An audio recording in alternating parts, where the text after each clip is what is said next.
Ron Hall. Ron Hall. I think this movie is going to surpass Blindside.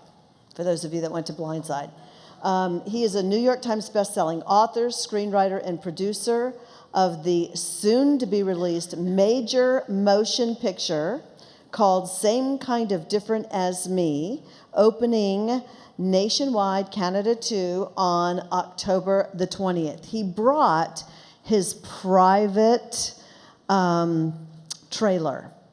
And so before I bring him out, take a peek. All right, we have scene 202, take 1. If I told you my story. Same Kind of Different as Me is a story based on my wife Debbie and her friendship and my friendship with Denver Moore, a homeless man that she had a dream about who would change our city and our lives. That's a man from my dream.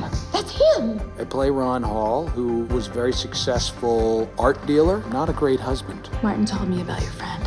If you don't tell Debbie, I will. And his wife ended up giving him a second chance, and that was to involve him with this shelter that Debbie had her eye on. Any infectious diseases floating around this place I should know about? We try to infect them all with love. She just truly believed kindness begets kindness. Hey, Ronnie.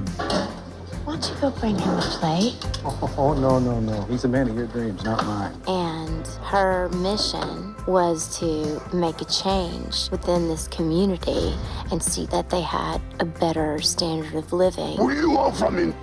Come around, you can be nicer, a little more friendly. You want to be my friend? Uh-huh. Well, I'm going to have to think about that. What's your name? Denver. Name is Denver. For Debbie to see someone like Denver and see that all was not lost, you know, they had such a strong connection spiritually. You're not a bad man. You have the strongest heart. She could see through all the anger, and she could see a heart inside of there that really was a good man. And she said, God has a calling on your life, and you're going to live to see it.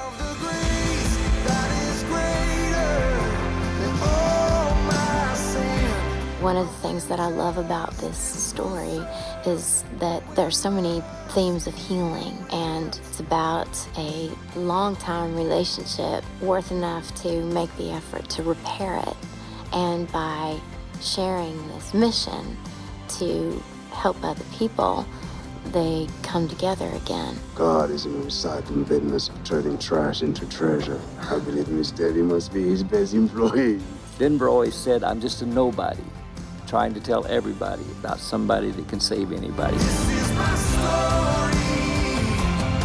I think it's a story worth telling because it is about forgiveness, and I think it's a hopeful story. Amazing, isn't it? How far a little tender loving care can go. I think that it tells, honestly, the story of some people who got more out of something than they gave. They all were changed in different ways. I just spent a lot of time worrying I was different from other people. But what I found out was everybody's different. Same kind of different as me.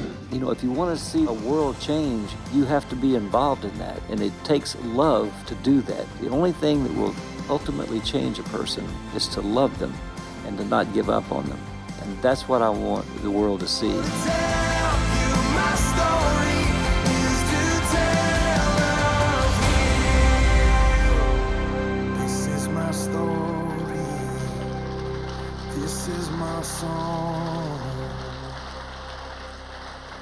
Ladies and gentlemen, my dear friend, a wonderful human being. Let us give him a warm round of welcome to our community, Mr. Ron Hall.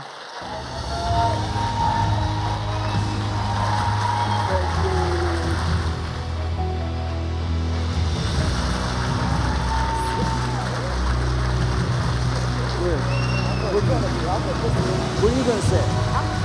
Oh.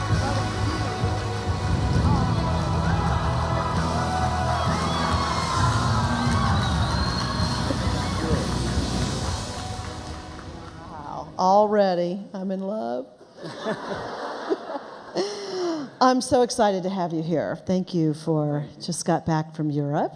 This is my dream job. I mean, being in front and with all of this, hundreds of women. Yes.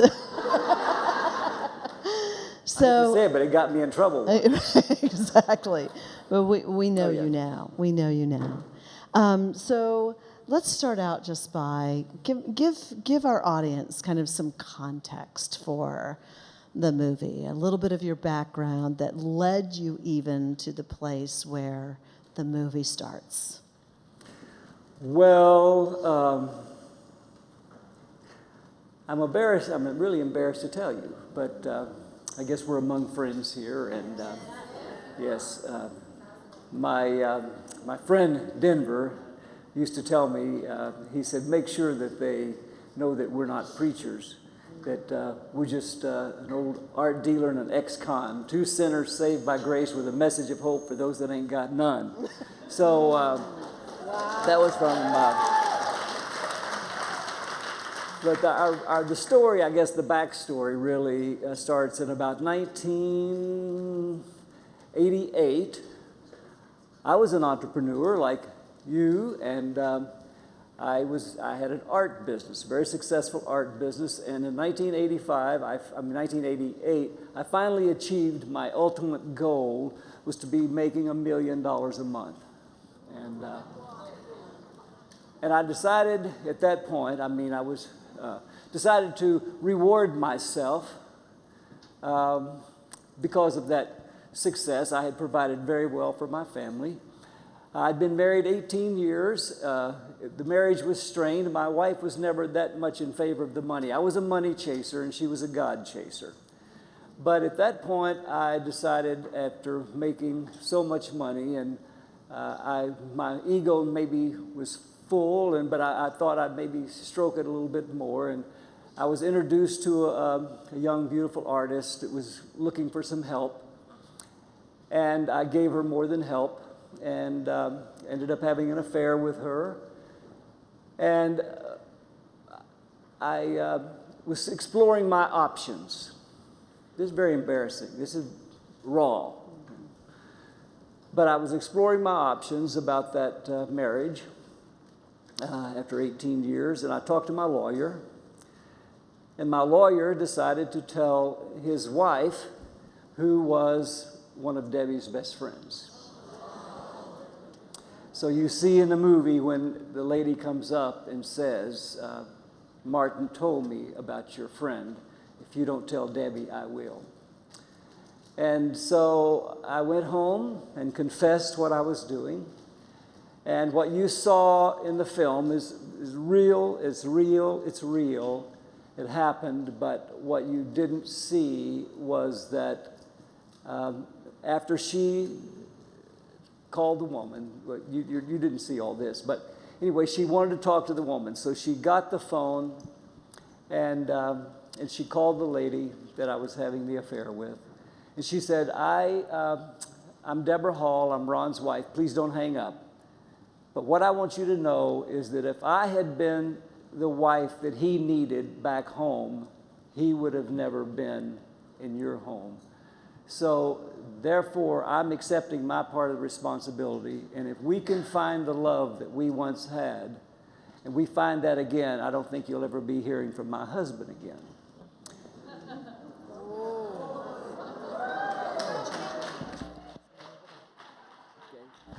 And so when she hung up, she said, I want you to know that I forgive you. And what I want to tell you is that I'm going to throw your sin as far as the east is from the west, never to bring it up again, if you will promise never to do this again.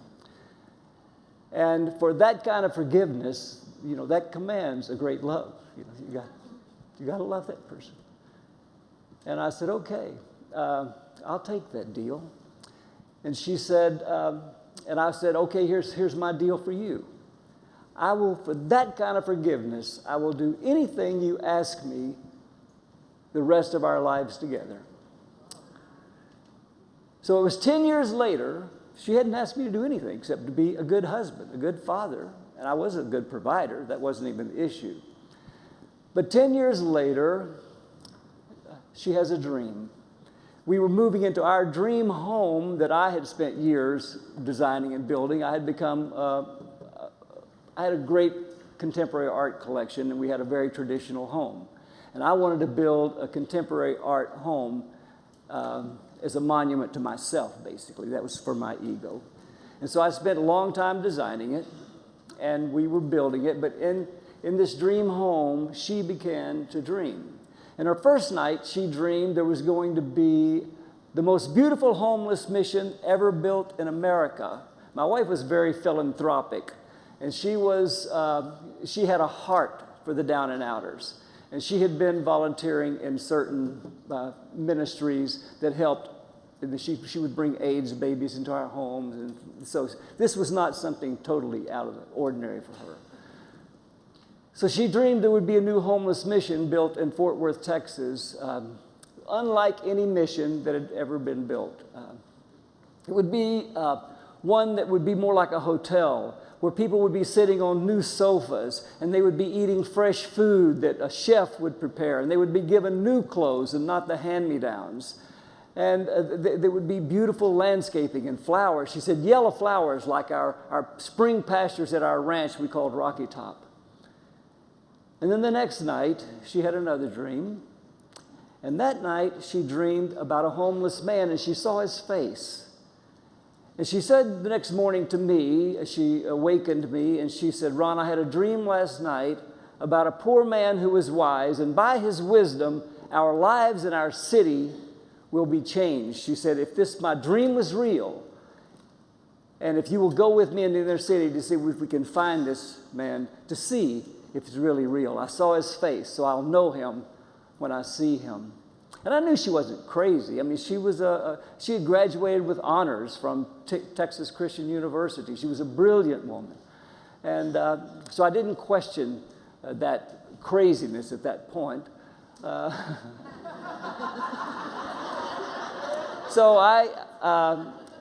it's funny how one woman's simple dream has now become a national movement. And in more than 300 cities across America, we've seen total revival for this type of her work as a result of her dream. But back to her dream. So that morning, instead of going to the ranch, we had just moved back. We'd been living in Dallas for 15 years, and we moved back to Fort Worth to be closer to our ranch. I wanted to be a cowboy and still be an art dealer, and so I would go to the ranch most days or sometimes back to Dallas to my art gallery.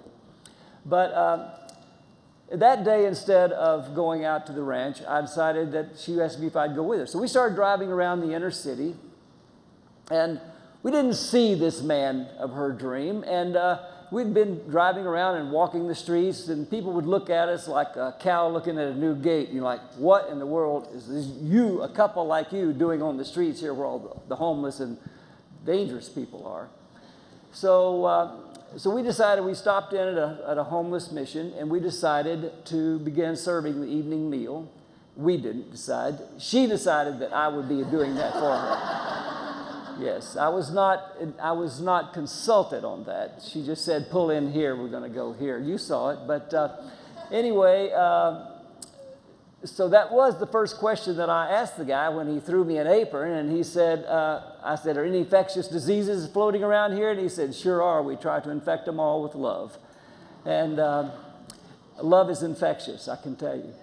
But so we had been serving there about 2 weeks, the evening meal, and everything was going well, and I had kind of gotten over my arrogance, I thought, and just the affront of being in a nasty, run-down homeless shelter that smelled so bad.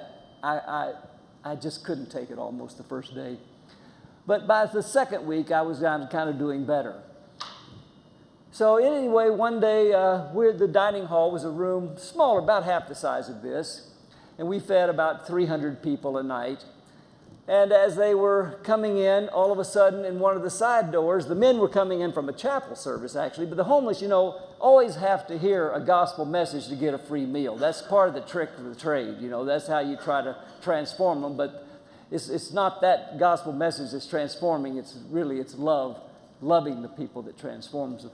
But so anyway, we were sitting there and getting ready to feed the evening meal when all of a sudden, this guy this enormous-looking African-American guy with no shirt and no shoes and just some raggedy old unzipped breeches comes in, and he starts turning over tables, and he starts threatening to kill everybody in the room. He says, I'm going to kill whoever done it. I'm going to kill whoever stole my shoes. And I'm a big chicken, I'm telling you. I took a knockout punch in the Golden Gloves when I was in high school, and I never wanted again in my life to get hit in the nose. So I started looking for a hiding place behind the stainless steel serving counter because the pandemonium was getting worse. I mean, he was turning over tables, he was hitting people, blood was starting and cursing, and it was just the scariest moment of my life. So I get down on my knees and I find a place where I could stick my head into like an ostrich in a little compartment there where normally there were dishes, but they were now all being stacked up. So all of a sudden, I still hear all the screaming and the noise, and they're calling for security guards and calling for police. And I got to wondering, well, I wonder what happened to Debbie. And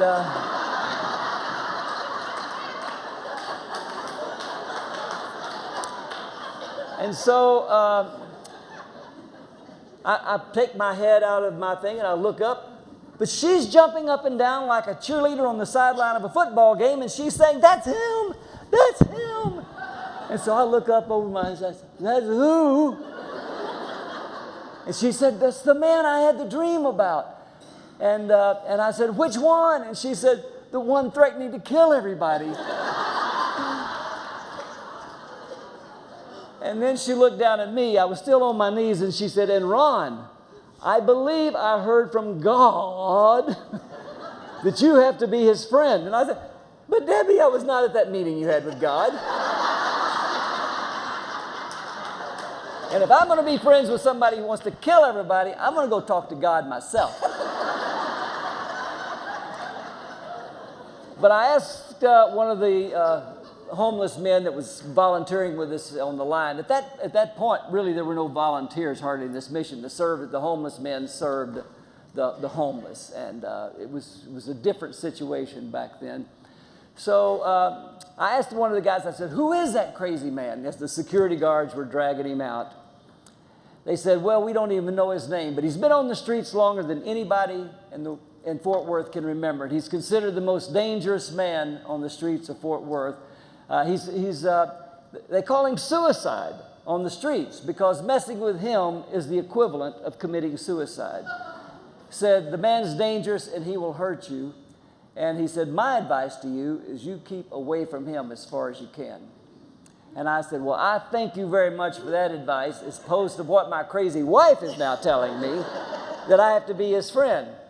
But at Debbie's insistence, every day before I would either go to the ranch or to my art gallery in Dallas, she would ask me, please just take a drive through the inner city and see if you can get him in your pickup and take him to breakfast or to lunch or something. Get to know him. I just have to know, really, is my dream really from God?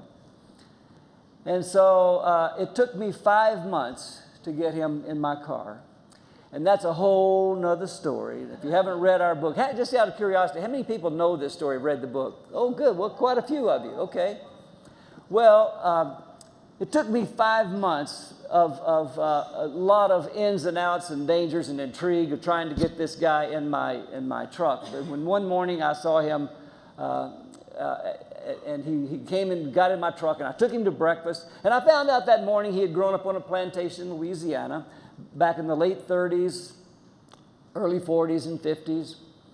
And I found out that he had never once in his life spent a day in school. He had never been given the opportunity to go to school. He worked basically as an indentured servant, or a sharecropper, they called it.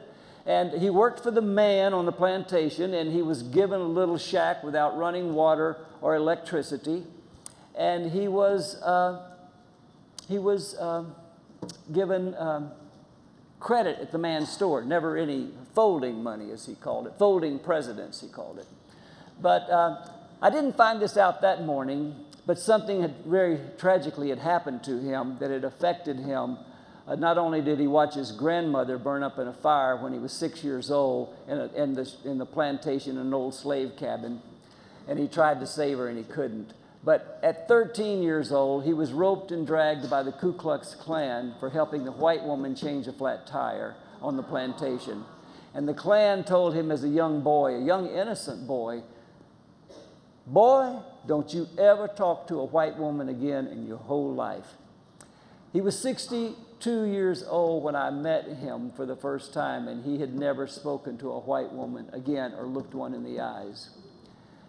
And so you can see why he would be very reluctant to have been Debbie's friend and why he would be the dream man. So at that breakfast, he asked me a very pointed question after about a 2-hour breakfast of getting to know each other. He asked me a very pointed question, and that was, he said, "I know it ain't none of my business, but you mind if I ask your name?" I said, "Oh, well, my name is Ron." He said, "Okay, Mr. Ron." I said, "No, my name is Ron, not Mr. Ron." He said, "Your name is Mr. Ron, or your name ain't nothing." I said, "Okay, my name is Mr. Ron." And he said, "I need to ask you another question." He said, "Can't you get control of your woman?" He said, "That woman is driving me crazy. I ain't never had no peace in my life since your skinny little wife showed up on the streets of Fort Worth." And no. No. I mean, listen, you girls know there ain't no man gonna get in control of you either. So we know about that. Yes. I'm totally off for that. So anyway, I said, "No, I can't get control of her." He says, "Well, what is it you want from me?" And I said, "Hey, man, I just want to be your friend." And he looked at me with this incredulous look, and he said, You want to be my friend?" I said, "That's it, straight up." He said, "Man, I'm going to have to think about that." And I thought, hey, buddy, you just looked a gift horse in the mouth. I didn't want to tell him, I'm making $1 million a month, and you are poor and homeless. Now, wouldn't you want to think you would want to be my friend? Because you are my wife's, the man of her dreams, and if she wants you to have some new clothes, you're going to get it. A car, no problem. You want to have a house, an apartment, I can do anything for you. And all you have to do is be my friend, and you want to think about that? I mean, tell you, I was so arrogant. So arrogant. I thought this man had nothing to offer me in a friendship. I thought if he just behaved himself and would clean up once a week, I might take him to breakfast or lunch and take him around with me for a little while and show him what it was like to be rich and make him feel bad that he had made so many terrible decisions in his life that kept him on the streets for 25 years. That's the kind of person that I was. So anyway. What flipped it, ultimately? Oh, that's coming next. I thought you'd never ask. Well, my mic? I'm sorry, my mic. Oh. What I asked him is, what flipped it from the person he's been describing himself to be to the person that I know him to be today? Well, what flipped it was about 2 weeks later, I saw him taking trash out of a dumpster. He lived by the dumpster in the inner city. That was his backstop, you might say. That the dumpster had his back. And his front, he carried a baseball bat. Nobody messed with him. He enforced justice with a baseball bat. And so I saw him taking trash out of the dumpster and feeding the wild birds on the street, and I pulled up in my pickup, and I said, "Hey, would you like to go get some coffee?" And he said, he thought so. So he got in the car, and he starts banging on the dash saying, "Why don't you and your wife leave me alone? I've had no peace in my life, and I just wish y'all would leave me alone." And so I thought, man, if I get you out of the car today and I'm still alive, I'm going to leave you alone. Because I think you may kill me, and there's no doubt you're crazy. So, but anyway, we get to Starbucks, and we're sitting there, and I'm trying to explain to him, make a conversation, because he didn't want to make a conversation. So I'm trying to tell him what an art dealer does, and he didn't really care. So, finally, when I stopped talking, he said, "You through talking?" And I said, "Yeah, I guess so." he said, well, I've been thinking a lot about what you asked me. And I said, well, what did I ask you that required any thought? And he said, well, you asked me if I'd be your friend. And I said, oh, I sure did. So what do you think about that? And he said, well, there's something I heard about white folks that really bothers me, and it's got to do with fishing. I said, hey, man, I'm not a fisherman. I said, I'm a cowboy a little bit. I own a ranch. I said, I'm an art dealer. I know about art. But other than that, I don't even have a rod and reel or a fishing pole, so I don't know if I can answer your question. He said, I bet you can. I said, well, then ask. He said, okay. I said, I heard when white folks go fishing, they do this thing they call catch and release. I said, fair enough. It's a sport. You don't get it? He said, no, sir, I don't get it.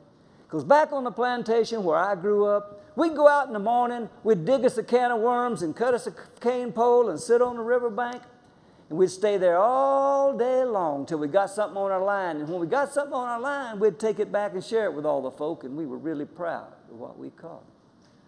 He said, so it occurred to me, if you just a white man fishing for a friend, and you gonna catch and release, I ain't got no desire to be your friend.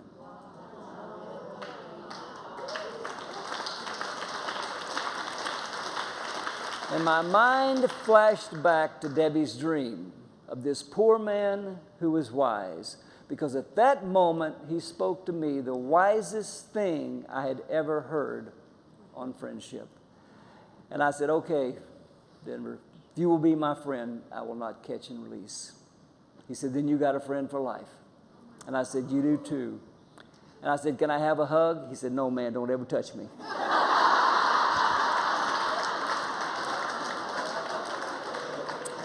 So Denver became my professor, and I was his very eager student. He became a part of our family, really, but at first, that took a while, but the first few weeks of our friendship, the very first day of our friendship, after that, I went to the streets to walk the streets with him, and I was sitting on the curb with him, and I was just trying to figure out how am I going to start this conversation, and how am I going to start this friendship. So I just said, hey, man, what's it like to be homeless? He said, I don't know. Why don't you tell me? Oh, I said, I don't know. I've never been homeless. And he looked back at me and he said, Mr. Ron, just let me tell you something. Whether we is rich or whether we is poor or something in between, he said, this earth ain't no final resting place. He said, so in a way, we is all homeless, just working our way back home.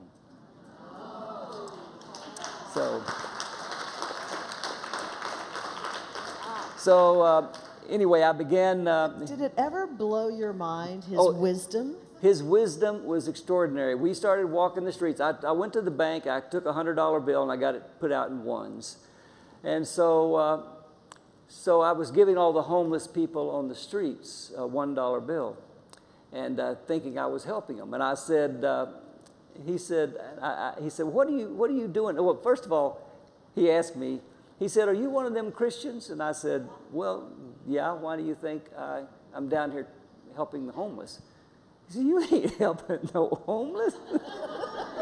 He said, you just making yourself feel better about never doing anything like this before. He said, you think $1 is going to help some homeless man?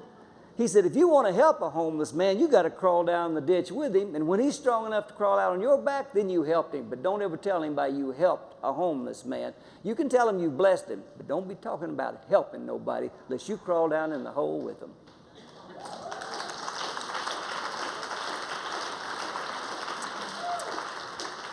So anyway, there was one guy in particular. I came to the end of that day, and I had given away $101 bills, and but I came to a guy that I thought was probably the drunkest man I'd ever seen. He couldn't really, he was wobbling, trying to hang on to the wall, and I just, you know, we walked right in front of him, and he said, hey, you got a couple of dollars? And he was shaking and all, and I told Denver, I said, I looked in my pocket, and I saw I only had a $20 bill left, and I said, I'm not going to give him $20 because he's just too drunk.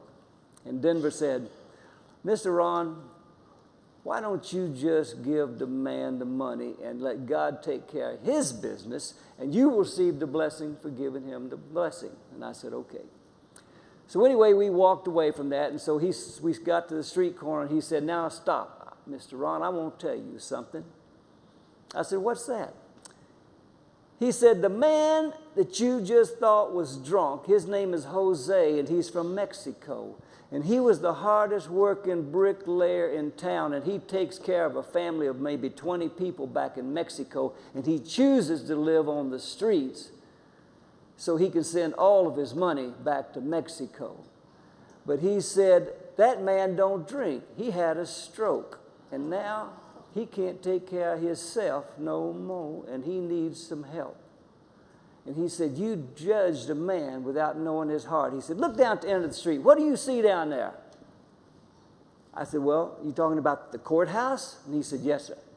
He said, let me tell you something. That courthouse is full of judges. God ain't looking for no more judges. He's looking for servants. So he said, you're going to walk these streets with me. You're going to serve and never judge again. He said, I ain't letting you walk anymore with me if you're going to be a judge. So it was about 5 months into our friendship of that kind of daily activity. I became addicted to this man. I loved him so much. He was teaching me the greatest things I'd ever learned. And I'd basically given up my art business just to walk the streets with this man. And so anyway, it was about 5 months into our friendship, and one day we were having lunch at a Mexican restaurant, and he said, Mr. Ron, he said, what Miss Debbie is doing for the homeless in Fort Worth, which she was very active. She had created a beauty shop for the homeless. She had created doctors and all these medicines and everything for the homeless on the streets. And she would go in once a week, and she would give all the homeless women makeovers and do pedicures for them and manicures, and it was a beautiful thing. And he said, what Miss Debbie is doing for the homeless in Fort Worth, he said, she's become precious to God. He said, but when you become precious to God, you become important to Satan. He said, watch your backside. Something bad getting ready to happen to Miss Debbie. 3 days later, she was diagnosed with cancer. The healthiest woman I'd ever known. She was a yoga person, kickboxing. She did it all. I'm telling you, she was a health nut. And but she was diagnosed with a very, very fast-moving cancer. Some doctors thought she would live 3 months, and some thought she may only live less than a year. No one predicted a year. But the good news is she actually lived 19 months. But during this 19 months, of her life, of her last 19 months of her life, the man that I thought had nothing to offer me in a friendship spent all night long on his knees by the dumpster talking to God and knocking on our door the next morning and bringing us a fresh, relevant message that was direct from God, he claimed. I didn't doubt him. And of all the friends that we had that were telling us and encouraging us and believing in their prayers, they had heard something. Only Denver was the only one that was never wrong. And even on the, it marveled to me that, as well connected as we were and as active in everything, and all of our wealthy friends, it marveled. I just couldn't believe that God would choose the most dangerous, homeless man who smelled like a can of sardines every time he walked in our house to choose to be the one that encouraged us the most during the darkest days of our lives. And on the final, but you know what? If we believe in God, isn't that the kind of God we like? Yeah. This is a great God. I mean, so on the last day of her life, he knocked on the door and he said, I was talking to the Lord last night. He told me, come tell Miss Debbie to lay down her torch. And he said, I need to have a moment by myself with Miss Debbie. So he walked in the bedroom, in a very large, beautiful bedroom, overlooking a beautiful field. And he kneeled beside her bed. I stood outside the room by the bed, but I saw him as he kneeled beside her bed. He said, Miss Debbie, I know the only reason you've been hanging on this long is because you don't know who's going to take care of God's people. She never called the homeless homeless. She always called them God's people. He said, I know you don't know who's going to take care of God's people when you pass. He said, but God told me last night, said, you go, Denver, you go tell Miss Debbie to lay down her torch. And he said, you pick it up and you carry it for her the rest of her life, the rest of your life. And he said, so that's what I'm going to do, Miss Debbie. So you give me your torch, and I'm going to carry it. And then you can go on, pass on now. You can be with the Lord. So the man who thought and swore that he would never again talk to a white woman, kneeling beside her bed, gave her a kiss on the forehead, told her, Miss Debbie, I'm going to see you on the other side. And when he came out of the room, he said, don't worry, Mr. Ron. There ain't nothing ever ends that something new don't begin. God's going to bless this. My final words, Debbie's final words to me. I've told this story 10,000 times. And it's so powerful. I can't get through it anytime. But anyway, let me tell you, I'm a grown man. This will make a grown man cry. Hey, I went in and she said, Ron, don't give up on Denver. She said, God is going to bless your friendship in a way you can never imagine. So, I did just what she said not to do. I took off and went to Italy.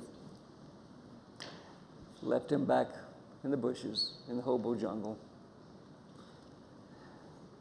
And I began writing a book. And I realized that the book would never be complete. The story was not there. So I came back to Texas, and I asked him to move in with me.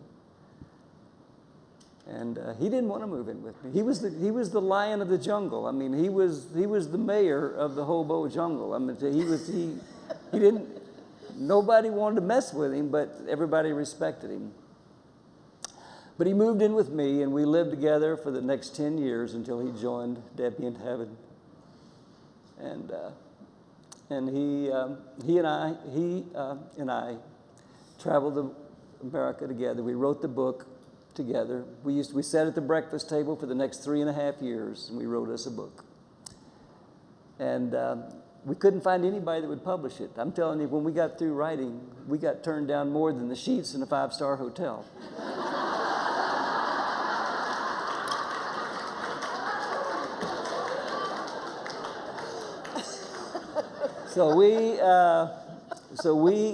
I self-published the book. And one of my self-published books, and I gave them away. I didn't charge any money for them. I just gave them away. But one of those self-published books got in the hands of a very famous author who called his publisher and said, you guys have to read this book. Well, it just happened to be a company that had turned me down 3 times and never let me in the front door, back door, trap door. So the way it works is that it's like just amazing. Persistence. Yeah. Persistence. You never give up. Every no gets you one step closer to a yes. Yes. I thank God for every no because I know I'm getting closer to the yes. Right. And so anyway, about 2 weeks later, the president of this publishing, a big HarperCollins publishing company, was in my room, in our room, offering Denver and me a lot of money to let them republish it under their brand. And the book went on to become the New York Times bestseller. Platinum. 3.5 years, 2 million copies. New York Times bestseller. We got him here, right? We got him here. We've used that book to raise nearly $100 million for the homeless all across America. $100 million for the homeless. And now our film. Yes.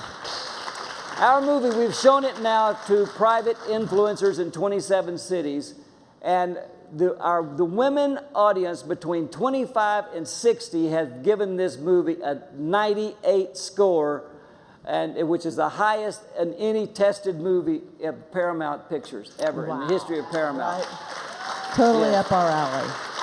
An overall 94 score when you include teenagers, men who are, you can't get, men, you can see, I've seen grown men cry in this film. I believe that. But anyway, this is something we want to do. But the other night after the movie, we showed the movie, there was a lady that came up to me and she said, I want to host a red carpet event. I'm putting up $5,000, but for October the 18th, I'm doing a red carpet event. But the only people I'm inviting are the homeless. Oh. And she said, I'm going to get each one of them one of your T-shirts that says, we are all homeless, just working our way home. Which I have, and I'm going to give them by the a way. backpack that has all of your things in there. And I'm going to give them a ball cap, and we're all going to go to the movie together, and I'm taking every homeless person that I can get, and I'm buying out a theater and busing all the homeless people there for that. Ron. So I thought this is the biggest dream I've ever had, is that somebody would want to take the homeless to the movie. How This amazing. movie is life-changing for homeless people. It encourages. This is a movie of hope and redemption. When you can take a man like Denver Moore and 3 years after Debbie's death, he and I, from our speaking, had raised $13 million to build the new mission of our dreams. Now we've raised over $33 million. The Union Gospel Mission of Fort Worth is now a $34 million facility, debt-free. It's the finest homeless mission in America. It fulfilled her dream. Yeah. And she knows it. And she knows it. She's watching from the highest perch. But 3 years after her death, Denver and I were in a ballroom, actually larger than this, at the Worthington Hotel. There were 1,000 people there. And it was to honor him as the philanthropist of the year for Fort Worth, Texas.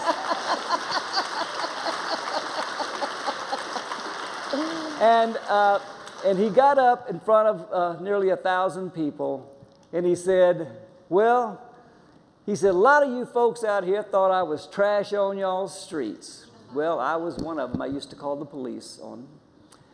And he was pointing at me when he said that. And he said, but did y'all know that God is in the recycling business? He can turn trash into treasure.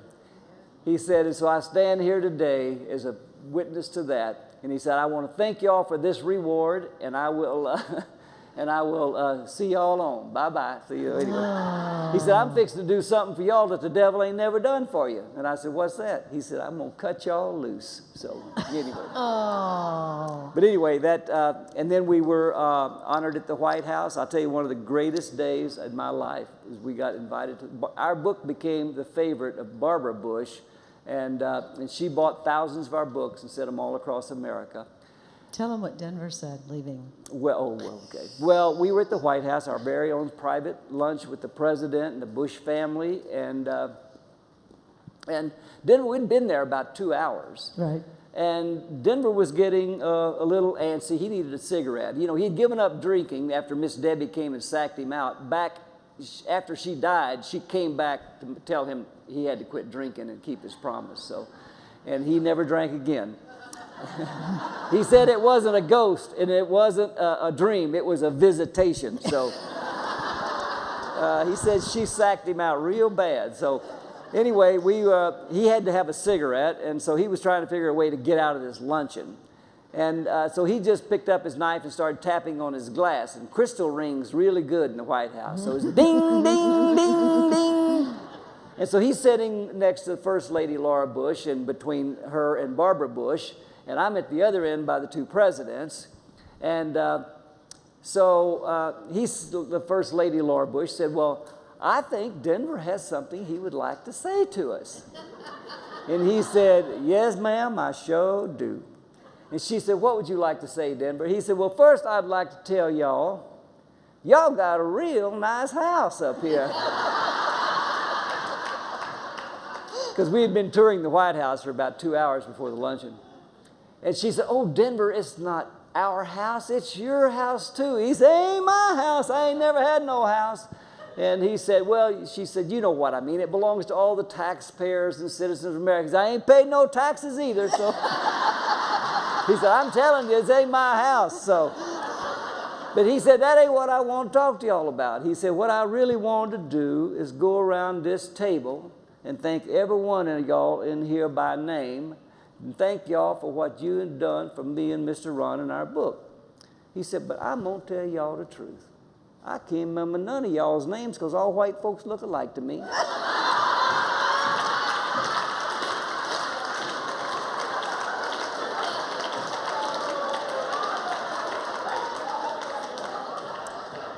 And so, wow, that was cold-blooded for this. So anyway, so we then shortly they did let him go out and smoke a cigarette out on the balcony, and then we left after that, and we were leaving through like Marine guards that were saluting us like we were presidents of some foreign country. And as we got in this blue limousine to leave, he starts laughing hysterically. I said, "What's so dang funny, Denver? You just embarrassed the tar out of me in front of the whole Bush family." He said, "Mr. Ron, hold it now." He said, "I done gone from living in the bushes to eating with the bushes." He said, "God bless America."